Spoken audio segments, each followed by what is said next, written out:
Gente, hoje eu vim dar uma corrida no parque e, como de costume, né, os meus rituais pós-corrida, eu sempre faço a corrida e depois eu finalizo ali caminhando e vou desacelerando aos poucos para depois eu poder entrar no meu processo de meditação, poder fazer a minha meditação. E eu gosto muito de fazer a minha meditação em cima de 3 árvores específicas aqui no parque.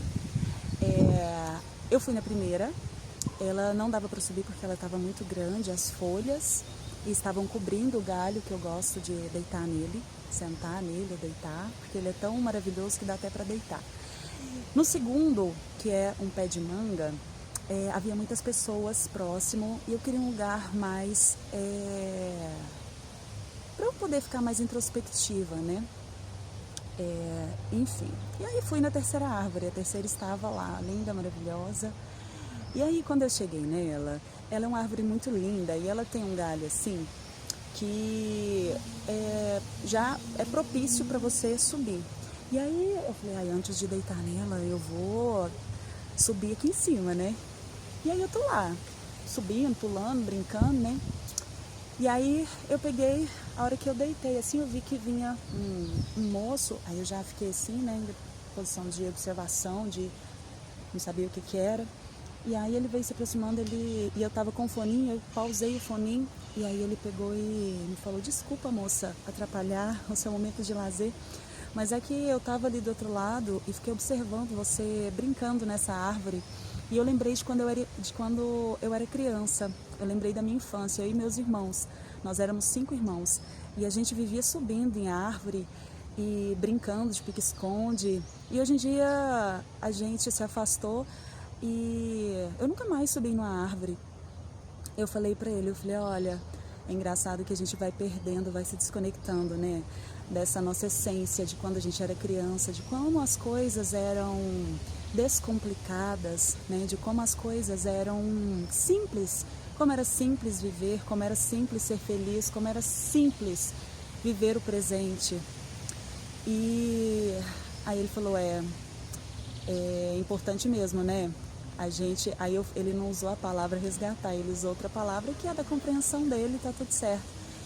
E aí ele pegou e falou, não, vou deixar você descansar e vou tentar dar uma acalmada ali. Eu falei, sobe em cima de uma árvore aí também. E beleza, né? Aí a gente se despediu e ele foi pro outro lado e eu fiquei lá, né? Entrei em estado de meditação, fechei os olhos, fiz a minha conexão. E aí, gente, quando eu terminei, né, que eu olhei pro lado assim, ele tava numa árvore lá do outro lado, em cima da árvore. E aí, eu olhei aquilo e falei, olha só. E o porquê que eu tô compartilhando isso? Momentos antes disso acontecer, eu estava num processo, porque, gente, quem me vê assim livre, né, quem me vê assim com toda essa força, né, com essa espontaneidade, não sabe os desafios que eu enfrento internamente por ser assim, né? Alguns aspectos dentro de mim realmente são muito diferentes e desde criança eu sempre fui assim. Antes considerada estranha, antes não conseguia realmente me encaixar em lugar nenhum. E depois, né, de adulta, que eu percebi que realmente não precisava me encaixar, né? Eu sou peça de um quebra-cabeça que eu não posso forçar para encaixar, porque se você pegar uma peça errada do quebra-cabeça e tentar encaixar, ela vai quebrar, ela vai deixar de ser. E quando eu percebi isso, por mais que ainda hoje, hora ou outra, vem alguns pensamentos, né? A nossa mente, ela tenta nos sabotar. Eu estava questionando exatamente isso enquanto eu corria. Perguntando para o universo, por que eu precisava mesmo vir assim? Eu precisava mesmo ser assim? Porque por mais que isso seja quem eu sou, seja parte de mim, e eu amo ser quem eu sou, mas às vezes isso é muito desafiador, porque como que eu vou falar? Essa forma minha de ser, né? Essa individualidade minha, ela assusta muitas pessoas, assusta. E acaba que, às vezes, sim, eu estou humana, gente. Às vezes vem esses pensamentos, sim, do porquê eu vir assim, porquê, né? E questionar, mas é muito lindo porque o universo, Deus, os nossos guias, mentores, quando a gente se permite, quando a gente se abre para que eles falem com a gente, isso acontece. E então quando esse homem, né, quando aconteceu esse episódio então, de eu estar lá na árvore, né, ele vir conversar comigo, eu percebi que a minha essência única é necessária. A sua essência única é necessária. Porque às vezes as pessoas realmente estão em busca da sua própria expressão, da sua essência. E quando elas olham para o seu entorno, elas não encontram, elas não percebem, elas não conseguem ter nenhuma referência.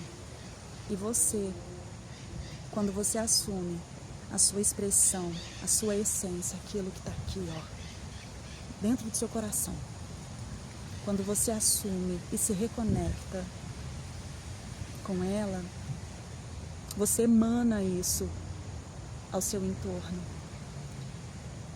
E automaticamente isso vai auxiliando, vai facilitando de certa forma para que as outras pessoas se permitam ser também, se permitam se conectar com a sua expressão individual. Porque às vezes essa busca, essa jornada que às vezes parece tão solitária, nós encontramos pessoas que também estão nesse caminho, nessa jornada.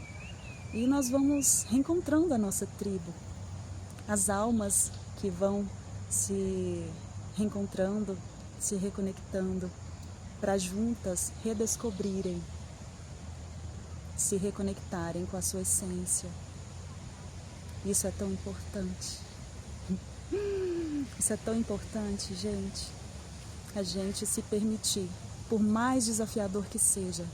E eu tô falando isso como humana que estou. Porque eu sinto, assim como você, às vezes se sente deslocado. Por mais que eu tenha, que eu busque, que eu esteja nessa jornada de autoconhecimento, desenvolvimento pessoal, expressão individual, da minha liberdade, da minha reconexão com o meu coração, né, o chakra cardíaco. Por mais que eu esteja nesse caminho já há algum tempo, sim, às vezes ainda é desafiador.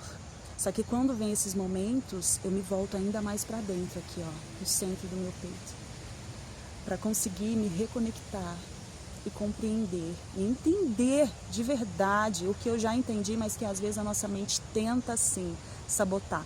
Às vezes ela tenta colocar coisas, né, pensamentos aqui, ó. E aí você precisa estar presente para você conseguir distinguir o que é seu e o que não é. O que é do seu ego, a sua mente tentando sabotar. Porque ele faz isso.